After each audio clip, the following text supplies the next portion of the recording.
साहेबांचा हस्ते देतो। जी निवेदन आहेत तुमच्या लाडक्या बहिणींचं आणि लाडके युवा जे आपले प्रशिक्षणार्थी आहेत ना त्यांचं आपल्याला हे वाढवायचं आहे ना।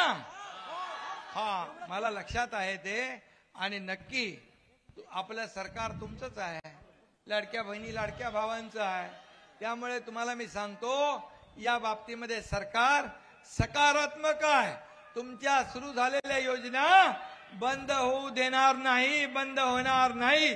आणि म्हणून त्यासाठी कॅबिनेटच्या बैठकीमध्ये मुख्यमंत्री मी आणि दुसरे आमचे उपमुख्यमंत्री अजितदादा आम्ही चर्चा करून यावर सकारात्मक आम्ही निर्णय घेऊ।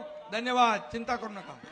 आपण सर्वांचे निवेदन सुरेंद्र नायडू यांच्या माध्यमातून मुख्यमंत्री साहेबांना आम्ही सोपत आहोत। सर्वांना निवेदन देणे शक्य नव्हते करिता संयुक्त निवेदन आज सुरेंद्रजी नायडू तथा माजी आमदार शेषरामजी कोरोटे यांच्या माध्यमातून आम्ही त्यांना सोपत आहोत आणि निश्चितच तुमचे सर्व निवेदन या ठिकाणी मार्गी लागतील अशी मी अपेक्षा देतो। सर्व निवेदन संयुक्त रूपामध्ये आम्ही साहेबांना दिलेले आहेत आणि जरी कोणाचं निवेदन